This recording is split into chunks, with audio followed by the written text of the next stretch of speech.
Shalom saudara sekalian, Bapak Ibu sekalian yang dikasihi oleh Tuhan. Shalom. Selamat berjumpa kembali dalam acara Couple Community. Membangun keluarga di dalam kebenaran. Ya, sebelum kita lebih jauh mulai, sekali lagi kita minta Mbak Sandi untuk berdoa untuk kita. Silakan. Yuk kita bersatu dalam doa. Bapa di surga, kembali kami mengucap syukur Tuhan. Hati kami limpah dengan ucapan syukur buat setiap kebaikan, penyertaan, kemurahan yang Tuhan berikan dan perlindungan yang begitu nyata dan sempurna atas setiap kehidupan kami, keluarga besar kami, rekan-rekan kami semua. Kami bersyukur Tuhan. Terima kasih banyak Tuhan Yesus, terima kasih. Tuhan, kami percaya Bapa bahwa setiap kami ada di tempat ini malam hari ini Tuhan Yesus, tidak ada satu yang kebetulan, tapi Tuhan punya rencana yang indah bagi setiap kami Tuhan. Terima kasih Tuhan Yesus. Kalau sebentar kami akan memperbincangkan Tuhan Yesus tentang keadaan saat ini Tuhan Yesus, tentang akhir zaman Tuhan Yesus. Biarlah Tuhan Engkau yang menuntun setiap perbincangan kami pada malam hari ini. Biar setiap kami boleh saling menguatkan lebih lagi Tuhan Yesus. Dan biarlah kami juga boleh mempersiapkan hidup kami lebih lagi Tuhan. Terima kasih Bapak, terima kasih. Hanya di dalam kuasa nama Tuhan Yesus kami menyerahkan perbincangan malam hari ini ke dalam tangan kuasa-Mu. Haleluya. Amin. Silakan duduk. Ya, Bapak Ibu Saudara yang dikasihi oleh Tuhan, inilah acara Couple Community JKI The Rock Pamulang. Ya, membangun keluarga di dalam kebenaran. Nah, Bapak Ibu Saudara yang dikasihi oleh Tuhan, saya ditemani oleh istri saya. Lalu di sebelahnya adalah Mbak Sandi dan Mas Dian. Halo. Apa kabar? Luar biasa. Ini pasangan muda baru berapa tahun? Jalan 3 tahun. Jalan 3 tahun ya. Sudah punya putra berapa bulan? 10. 10. Namanya? Ezra Immanuel Yahya Murdianto. Panggilannya Eim. Ya, terima kasih buat kedatangan Mas Dian sama Mbak Sandi. Dan kita juga kedatangan Pak Adi. Ya, Adi. Pak Adi. Udah berapa tahun nih berkeluarga Pak Adi? Sudah lebih dari 45. Wah, wow, cucunya udah berapa tahun cucunya? Udah berapa? Tiga cucunya ya. Jadi hari ini kita kedatangan pasangan muda Mas Dian sama Mbak Sandi dan juga senior kita, dan kita akan ngobrol-ngobrol nih sama Mbak Sandi, Mas Dian, ya juga istri saya, dan terutama Pak Adi dalam kondisi kita sekarang ini. Apa sih yang ada di benak kalian, di pikiran kalian, atau di renungan kalian, mungkin di rumah kalian ngobrol-ngobrol, apa kira-kira yang kalian sedang permasalahkan? Terima kasih buat kesempatan malam hari ini, kita bersyukur ya. Sangat bersyukur. Jujur hari-hari ini saya sebagai kepala rumah tangga khususnya, jadi saya harus gimana caranya istri saya juga tenang menghadapi hari-hari ini. Ya kalau di luar kan kita juga bisa lihat COVID-19 ini benar-benar bikin kita tuh deg-degan. Tapi kita bersyukur gitu. Kita punya Tuhan yang luar biasa. Amin. Jadi kita harus terus berdoa sama Tuhan. Dan kadang kita juga bertanya, apakah ini udah tanda-tandanya banget gitu loh, Tuhan kayak udah mau datang, Tuhan kasih banyak tanda gitu kan. Sementara kita baru 3 tahun berjalan. Nah itu kadang jangan dulu datang ya Tuhan Yesus. Jangan dulu Tuhan, anak masih kecil Tuhan. Kadang kita juga berpikir seperti itu, tapi kan kita harus melewati ini semua kan. Kita harus jalani, kalau emang ini udah tanda-tanda kan kita harus mempersiapkan diri dengan baik. Tapi kayaknya kondisi saat ini tuh bukan cuman kayak 1-2 orang atau segelintir orang yang merasakan ini ya. Tapi seluruh dunia itu merasakan namanya ketakutan, mau keluar aja takut, gelisah, khawatir gitu. Nah, gimana sih mungkin kalau Om Adi ya, Om Adi nih kita senior kita. Gimana nih Om Adi untuk biar hati kita tuh ya takut tapi nggak usah berlebihan juga gitu. Ntar bukan mati karena COVID, mati karena takut. Nah, menurut Om Adi gimana nih Om Adi buat menyikapi ini semua gitu Om? Tapi mungkin saya rasa ini dulu COVID-19 ini tadi udah tanda akhir zaman atau belum? Belum? Apa gimana? Oke, kalau akhir zaman, sebetulnya perhitungan akhir zaman itu sudah ada sejak dahulu. Murid-murid Kristus yang pertama, generasinya itu sudah menceritakan tentang akhir zaman. Hanya saja kalau yang namanya akhir zaman atau zaman akhirnya nanti adalah kedatangan Tuhan Yesus yang kedua kali. Tetapi yang perlu diingat kita ini, bahwa sebelum kedatangan Tuhan Yesus yang kedua kali, kita semua ini akan mengalami peristiwa-peristiwa dahsyat. Dan segala peristiwa ini itu sudah diwahyukan oleh Rasul Yohanes ya. Itu sudah diwahyukan dan Rasul Yohanes diminta untuk supaya dia menceritakan apa saja yang terjadi sekarang dan apa saja yang akan terjadi yang dahulu. Mungkin saya bacakan sedikit ya firman Tuhan. Ya, boleh Om, boleh Om. Oke. Saya akan baca dari Wahyu 1 ayat 19 yang mengatakan demikian. Karena itu tuliskanlah apa yang telah kamu lihat, baik yang terjadi sekarang maupun yang akan terjadi sesudah ini. Artinya sesudah Rasul Yohanes. Nah, sekarang pada sekarang ini sudah tiba saatnya Rasul Yohanes itu membuka di dalam Wahyu 6 ayat 8 yang berkata demikian. Dan aku melihat sesungguhnya ada seekor kuda hijau kuning dan orang yang menungganginya bernama Maut, dan kerajaan maut mengikutinya, dan kepada mereka diberikan kuasa atas 1/4 dari bumi untuk membunuh dengan apa saja, dengan pedang, dengan kelaparan, sampar, dan dengan binatang-binatang buas yang di bumi. Cocok sekali karena pengertian sampar ini itu adalah datangnya salah satunya adalah wabah, penyakit, pandemi kayak gini ya. Ya, termasuk di sini adalah pada awal-awal ini kita melihat sebetulnya bukan awal-awal saja. Kalau kita melihat tahun sekitar 1915 wabah flu di Eropa itu sudah merenggut sekitar 500 juta orang. Kita belum ada dunia ya. 1915. Kemudian pada saat itu kita tahu di Indonesia pernah juga mengalami pada saat tahun 1950-an, waktu saya masih kecil, adalah malaria. Malaria cukup banyak, ratusan ribu. Korban juga ya, Om Adi meninggal ya. Iya, itu termasuk 1/4 dari dunia ini akan direnggut oleh maut dan kerajaan maut. Oke, jadi kesimpulannya bahwa COVID-19 termasuk kepada tanda-tanda akhir zaman. Tanda-tanda akhir zaman. Sampar, pasti, ya, sudah disebutkan dalam kitab Wahyu tadi ya. Betul. Nah, Bapak Ibu Saudara, karena itu malam hari ini ya topik pembicaraan kita itu adalah pasangan akhir zaman. Jadi artinya pasangan-pasangan muda seperti Mas Dian, Mbak Syandi ini, dan juga mungkin ada berapa juta pasangan-pasangan muda di seluruh dunia dan juga khususnya di Indonesia dan di Tangerang Selatan, pada hari-hari ini khususnya di gereja kita JKI The Rock ya.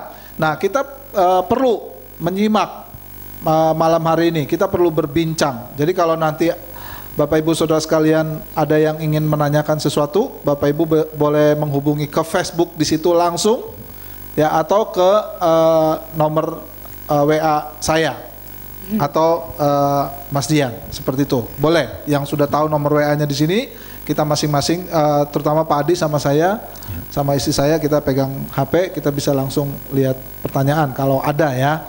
Nah, kita lanjutkan perbincangan kita. Jadi dengan kondisi COVID-19 ini, ya ini adalah tanda-tanda akhir zaman. Nah, jadi gimana Mbak Sandi sama Mas Dian, kalian siap nih, suka atau tidak suka realitanya bahwa kita memasuki akhir zaman. Apa sih yang kalian tahu tentang akhir zaman seperti ini? Apa yang harus kalian persiapkan mungkin, atau kalian pernah perbincangkan apa sebagai pasangan muda? Ya, hari-hari ini sih kita cuma berbagi ya, kita ingin berbagi ke semuanya gitu, bahwa kita cuma bisa mengandalkan Tuhan aja sebenarnya. Kita tiap pagi itu cuma kita sebelum kita aktivitas, kita serahkan hidup kita kan kerja luar, kita juga nggak ketemu banyak orang, kita juga nggak tahu kan, maksudnya dia ternyata pembawa ini kan virus, tapi kita berdoa sama Tuhan, kita bangun mezbah tiap pagi, kita pulang kerja, kita juga malam kita bangun mezbah lagi. Jadi kalau buat seperti kita itu, gitu ya, saya puji Tuhan, bersyukur sekali punya suami yang Tuhan tempatkan di sisi saya saat ini ya. Luar biasa gitu. Nah, kita puji Tuhan selama menikah kita punya komitmen memang untuk terus bangun mezbah sama Tuhan di pagi dan malam. Jadi kita bangun tidur dan mau tidur, ditambah lagi sekarang ada anak ya kan. Jadi sebelum anak kita tidur, anak kita bangun tidur tuh kita pasti nyembah bareng, kita baca firman bareng, kita doa bareng. Karena kekuatan kita tuh nggak ada yang lain, hanya di dalam satu nama, Tuhan Yesus doang. Udah itu doang. Jadi kalau gimana sih kita mencikapi akhir zaman, jadi pasangan muda akhir zaman, satu sih, cuma melekat kepada pokoknya. Karena kita ranting-ranting yang melekat doang sama Tuhan, itu doang kuncinya. Pemeliharaan Tuhan pasti sempurna, gitu aja. Amin. Ya, itulah satu masukan yang klasik ya. Tapi nanti kita mau lebih jauh, mungkin Pak Adi atau mungkin isi saya ada satu pemikiran, atau mungkin Pak Adi dulu, silakan. Mungkin Pak Adi bisa melanjutkan. Oke, saya kira kondisi kita nih. Saya kira kita sebagai anak-anak Tuhan, kalau kita disebut anak-anak Allah, kita tidak perlu takut sama sekali. Tapi harus menjalankan apa yang dikehendaki oleh Bapa. Amin. Dan juga apa yang direncanakan oleh Bapa. Iya. Ya kan? Kalau kita tidak punya kepastian, mau jadi apa kita ini? Iya. Karena kan zaman dulu ada wabah dan lain sebagainya, Israel diselamatkan. Ya. Nah, bagaimana kalau kita sekarang ragu-ragu apakah kita akan diselamatkan apa enggak? Karena di dalam Wahyu 12 ayat yang 16 saya bacakan, Wahyu 12 ayat 14 dikatakan demikian. Kepada perempuan itu diberikan kedua sayap dari burung nasar yang besar, supaya ia terbang ke tempatnya di padang gurun, di mana ia dipelihara jauh dari tempat ular itu selama suatu masa dan 2 masa dan setengah masa. Apa itu artinya? Perempuan ini kita, bagi Kristus kita ini adalah mempelainya. Ya. Bagi Kristus kita ini adalah saudaranya. Bagi Kristus kita adalah sebagai sahabatnya. Tapi bagi Bapa kita anaknya. Nah, kalau sudah demikian, pasti Tuhan akan berperkara kepada kita. Amin. Karena itu jaminan ini bahwa kamu tidak akan ada apa-apa. Tapi syaratnya apa? Ini ada syarat yang banyak orang-orang percaya sulit untuk menjalankannya. Sulit sekali menjalankannya. Nah, di sini dikatakan seperti kalau kita melihat di dalam hampir semua di mana hamba-hamba Tuhan yang menyatakan Mazmur 91 ayat 1 sampai 16. Sebetulnya jawaban dari 1 sampai 16 itu ada di mana di dalamnya itu ayat yang ke-7 sampai dengan ayat yang ke-11. Itu jawabannya. Jawabannya apa? Tuhan mau sikat semuanya itu hanya pada orang-orang fasik. Tinggal sekarang kita, apalagi anak-anak muda, keluarga muda ini, puji Tuhan. Apakah mau kita ke golongan fasik atau kita mau benar-benar menjalankan kebenaran Tuhan? Kalau kita fasik, dikatakan di situ bahwa umat percaya akan melihat saja orang bergelimbangan 1000 rebah sebelah kiri, 10.000 di sana. Kanan. Kita cuma melihat, menonton. Iya. Ya. Tidak akan kalau menimpa virus sekarang ini, kenapa kok kita juga pada bergelimpangan? Itu perlu introspeksi dalam diri kita. Apakah sungguh-sungguh kita seperti dalam Mazmur 91 ayat 1 sampai 16 dan ayat yang ke-14 itu? Iya kan? Tapi, kita bernaung, kita melekat kepada Tuhan, atau kita punya acara sendiri-sendiri? Iya. Tapi kalau kan kita dengar nih ada beberapa hamba Tuhan, beberapa gereja juga yang terpapar COVID-19. Apakah itu pasti artinya bahwa mereka itu tidak sungguh-sungguh? Atau mungkin ada hal yang lain, seperti misalnya sekalipun kita hamba Tuhan, kita sungguh-sungguh sama Tuhan, tetap kita juga mungkin harus menjalankan protokol kesehatan seperti yang dikatakan oleh yang Presiden oleh pemerintah, ya kan, seperti itu. Menurut Pak Wid gimana? Ini tadi saya belum selesai, kan? Itu yang pertama, kita dekat dengan Tuhan, pertahankan iman dan tidak goyah oleh apapun juga. Yang kedua, kita semuanya itu juga harus menuruti pemerintah. Kita ikuti itu semuanya, kita sebagai orang yang bersih menjaga kesehatan, kan? Kita harus melakukan apa yang dianjurkan oleh pemerintah, itu kita semuanya harus ada. Seperti kita social distance itu semuanya juga harus kita lakukan. Nah, itu pemerintah. Tetapi bagi kita semuanya itu sungguh-sungguh Tuhan mengasihi kita. Amin. Kalau kita mau benar-benar ikuti apa kehendak dan juga rencana Bapa. Ada jaminan betul. Nah, jaminan. Tapi Om Adi, kalau maaf aku mau potong. Tadi kan kalau misalnya kayak hamba-hamba Tuhan, orang-orang gereja yang tadi kena COVID, mungkin mereka juga sampai meninggal gitu kan. Apakah mereka mungkin kurang percaya Tuhan atau mereka punya iman yang setengah-setengah gitu kan. Tapi kalau mungkin aku boleh kasih ini menurut aku, pandangan aku gitu. Terkadang bukan karena kita kurang iman, bukan karena Tuhan tidak melindungi kita, tapi kadang-kadang kitanya tuh kayak apa sih, kurang bisa, tadi Om Adi bilang, ya kurang bisa jaga kesehatan kita kurang bisa jaga kebersihan yang mungkin kita agak apa ya, kayak sembrono lah gitu, maksudnya kayak ya kadang pakai hand sanitizer, kadang cuci tangan, kadang pakai masker atau enggak, nah yang kayak gitu-gitu. Jadi kadang-kadang itu banyak juga kesalahan atau apa istilahnya, proses itu bukan cuma dari Tuhan tapi dari kesalahan kita sendiri dan Tuhan izinin itu gitu. Nah mungkin buat teman-teman semua yang sedang menyaksikan juga, yang kita harus yakinkan adalah kita punya iman sama Tuhan Yesus pasti. Yang kedua tadi Om Adi sudah sampaikan, jaga kesehatan tuh sungguh-sungguh. Ikutin anjuran pemerintah yang ada sungguh-sungguh gitu. Dan nanti selebihnya ya Tuhan yang berperkara gitu kan. Tapi yang pasti kita harus jaga kesehatan kita masing-masing. Jaga imun tubuh kita biar tetap kuat. Gitu. Cuman satu hal yang kita penting ya. Bahwa kita karena sudah dekat ini kan, sudah mau dekat dengan bukan akhir zaman lagi tapi zaman terakhir, ujungnya dari akhir zaman. Kalau sudah demikian, kita semua satu hal yang kita berjaga-jaga, karena Tuhan bisa memakai virus ini untuk menjemput kita. Kenapa enggak? Ya kan? Kalau kita enggak siap, kita akan ketakutan. Sedangkan kita ini dijemput oleh Tuhan sendiri loh. Dalam Yohanes 14 dikatakan jelas banget. Kristus sendiri yang menjemput kita. Nah kalau Kristus menjemput kita, ya tidak masalah. Kita dengan penuh sukacita, dengan rela kita bekerja untuk apa saja.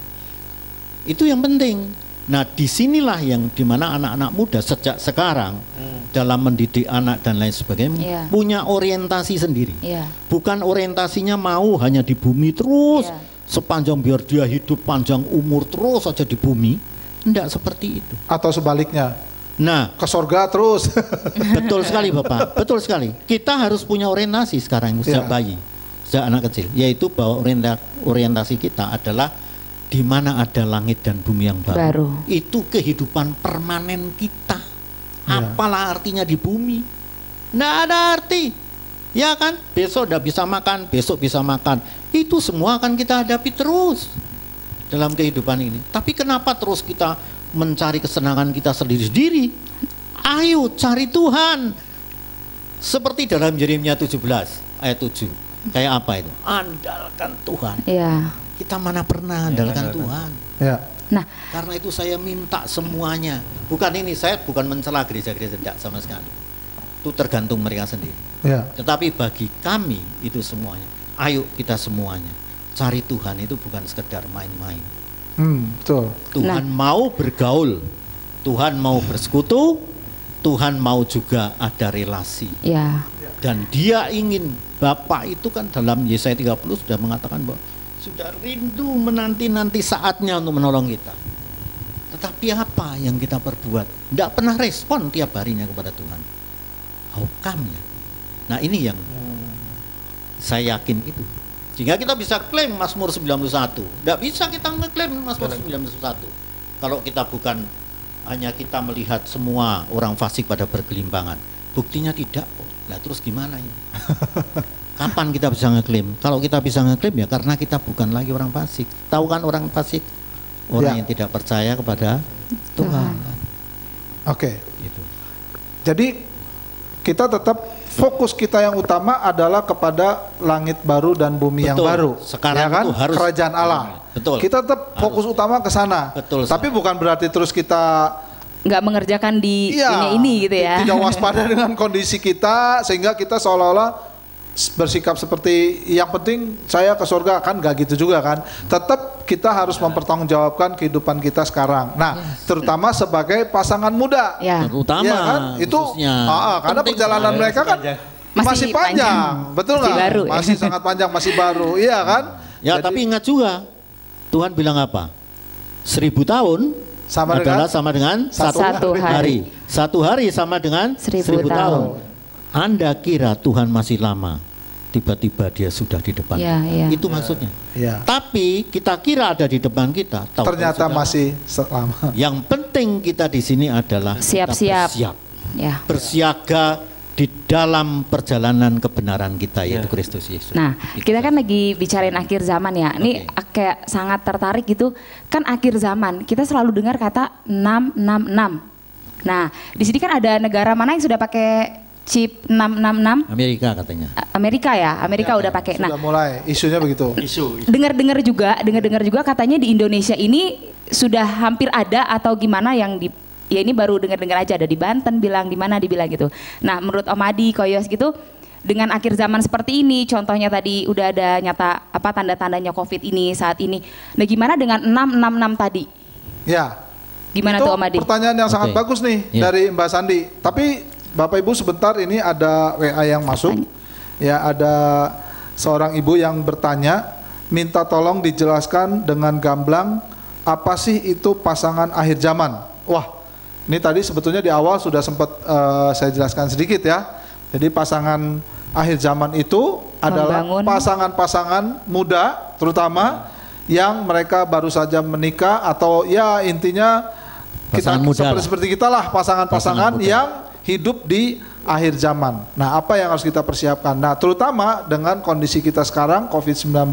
Tadi sudah disimpulkan bahwa akhir zaman itu sebenarnya tanda-tandanya sudah ada dari sejak zaman Rasul-Rasul. Tapi semakin hari semakin nyata, dan khususnya penggenapan demi penggenapan nubuat di akhir zaman Wahyu. Salah satunya pandemi ini juga merupakan penggenapan daripada penyakit sampar seperti itu. Nah, baik. Nah, sekarang kita lanjutkan. Itu pertanyaan yang sangat bagus tentang chip 66. Kalau saya, Pak Wid, sejujurnya saya informasi dan data yang saya punya itu tidak banyak.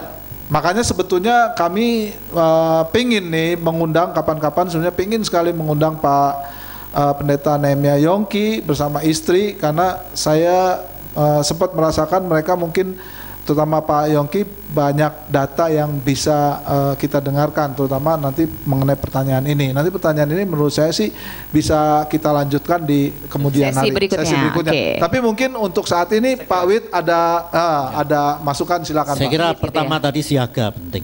Ya, berjaga-jaga. Berjaga-jaga itu bukan hanya kemudian kebutuhan saja, tapi bagaimana kita ke sosial, ya kan? Di mana kita menuruti apa yang diinginkan oleh pemerintah.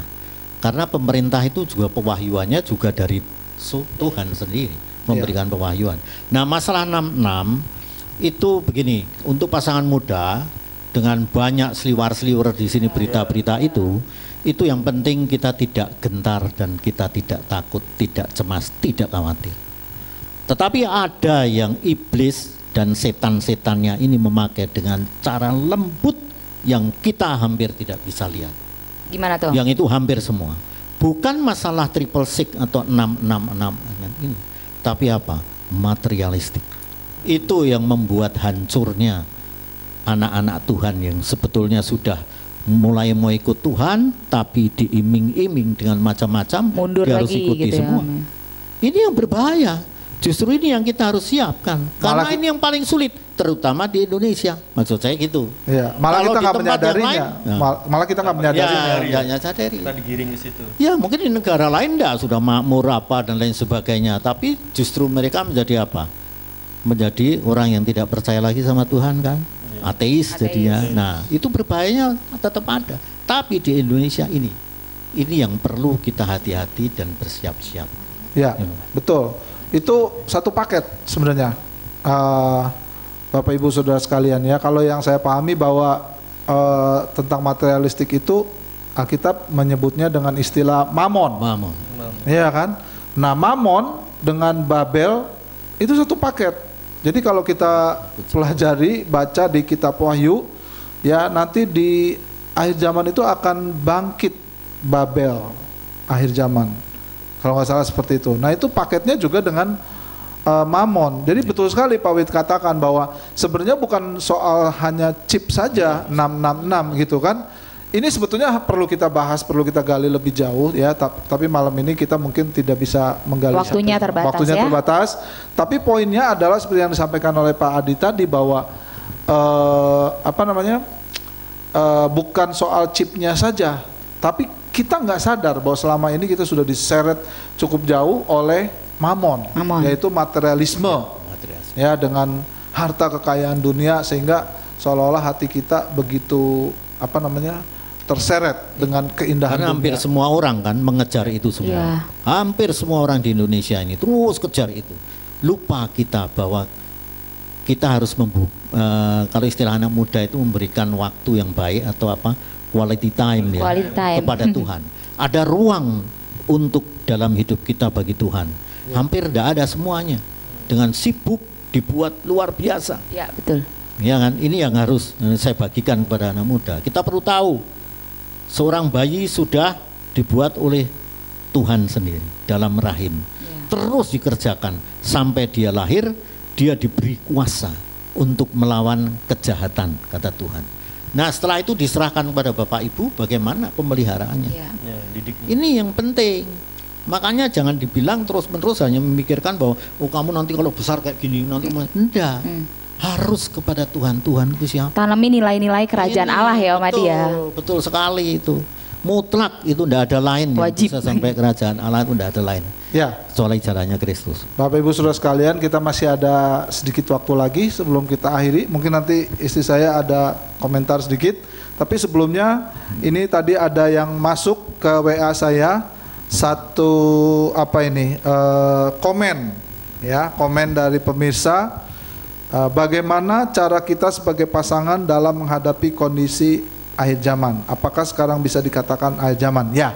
Justru itu bro yang lagi kita perbincangkan ya. Rasa-rasanya tadi kita sudah bahas bagaimana kita menghadapi. Tadi Mbak Sandi mengatakan bahwa kita tetap harus membangun mesbah ya, membangun hubungan dengan Tuhan, fokus kepada kerajaan Allah, langit baru dan bumi baru. Tapi juga tetap tidak boleh melupakan tanggung jawab kita. Sementara Tuhan berikan kepercayaan kepada kita untuk hidup, apalagi juga diberi karunia anak, ya kan, sebagai pasangan muda. Fokus utama tetap kepada Tuhan, tapi kita juga tetap seimbang untuk kita bisa menghadapi kondisi sekarang ini, ya kan, terutama dengan situasi COVID ini, ya kita tetap patuhi protokol kesehatan dari pemerintah, ya. Di rumah aja pokoknya, kalau nggak penting-penting di rumah aja. Biar aja kami yang kerja buat Anda. Ya mungkin istri saya ada sedikit komen sebelum kita akhiri, silakan. Silakan Ibu Rina. Ya, sebenarnya komen sih memang setiap kita mempersiapkan diri itu harus ya, bukan hanya pada saat-saat seperti ini baru kita semuanya menggebu-gebu untuk mempersiapkan diri. Sejak sebelum ini kejadian pun harus selalu mempersiapkan diri dan juga bagaimana cara Tuhan, kita tidak tahu bagaimana cara Tuhan untuk mengambil seseorang atau orang itu meninggal. Itu Tuhan punya cara tersendiri. Kita tidak bisa mengejas orang bahwa dia kurang iman, dia begini, nggak usah gitu. Karena pada saat Tuhan memanggil kita pun Tuhan punya cara sendiri, gitu. Bagaimana cara Tuhan memanggil kita pada saat seperti apa, gitu ya. Jadi semua itu ada di rahasianya Tuhan lah, gitu. Ketika kita hidup terus bergantung sama Tuhan, biarkan Tuhan yang melakukan apa yang terbaik buat hidup kita. Amin, amin. Seandainya pun kita sebagai anak Tuhan sudah taat, sudah begini, akhirnya dipanggil dengan cara seperti itu, biar Tuhan yang berkehendak juga atas hidup kita. Amin. Itu aja yang luar biasa, Sherina. Ya, luar biasa. Bapak Ibu Saudara sekalian, ya nanti sebelum ditutup, masing-masing tolong memberikan sedikit kalimat closingnya untuk sebagai pesan. Nah, Bapak Ibu, saya ingin saya juga teringat akan beberapa pesan Tuhan yang saya sempat dapat. Salah satunya ya 15-20 tahun yang lalu, sebetulnya untuk masa seperti ini saya pernah mendapatkan satu rema dalam kitab Daniel, ya, dalam kitab Daniel pasal yang ke-11 ayat yang ke-32. Dalam kitab Daniel pasal 11:32 dikatakan, dan orang-orang yang berlaku fasik terhadap perjanjian akan dibujuknya sampai murtad dengan kata-kata licin. Tetapi umat yang mengenal Allahnya akan tetap kuat dan akan bertindak. Ini ayat ini kemarin dibahas oleh Bu Iin Cipto ya, Sabtu yang lalu. Jadi saya teringat ya, intinya poinnya di sini bahwa kondisi akhir zaman akan banyak orang dibujuk dengan kata-kata yang licin. Hanya mereka yang bertahan, yaitu mereka yang mengenal Allahnya, tetap bertumbuh, tetap melekat. Akan tetap kuat dan akan tetap bertindak. Jadi kita harus tetap melangkah. Ya, silakan satu persatu bisa memberikan sedikit komen terakhir sebelum kita tutup. Ya, bagi kita semuanya, Tuhan inginkan kita berubah. Apa yang berubah? Mulai dari pikiran kita. Pikiran kita harus berubah sekarang dengan kemudian terrealisir dari segala apa yang kita tindakan. Ya. Kalau sekarang itu kita menuju kepada hal-hal yang duniawi, kita harus berubah. Menuju kepada hal-hal yang rohani. Singkat Mas Dian. Buat semuanya, tetap kita harus semangat, kita harus lawan COVID ini bersama-sama dengan Tuhan. Kita yakin percaya saat kita melekat sama Tuhan, Tuhan bertanggung jawab atas hidup kita. Amin. Silakan Mas. Buat teman-teman semua yang sedang menyaksikan siaran ini, jangan lupa untuk kita terus melakukan bagian kita yang terbaik. Kita mencari Tuhan dengan sungguh-sungguh yang terbaik, kita menjaga kesehatan kita yang terbaik, dan Tuhan juga lakukan bagiannya bagi kita, itu yang terbaik. Amin. Tetap lakukan yang terbaik dan yang luar biasa untuk menjalani hidup ini dengan semangat. Jangan pernah menyerah. Amin. Luar biasa Bapak Ibu Saudara yang dikasih Tuhan. Sampai di sini pertemuan kita akan akhiri. Sekali lagi saya ingin mengatakan sampai berjumpa di acara yang berikutnya setiap hari Jumat loh, jam 7 Community. Ya, dalam acara Couple Community, membangun keluarga dari dalam kebenaran. Haleluya. Tuhan Yesus memberkati. Haleluya. Terima kasih. Puji Tuhan.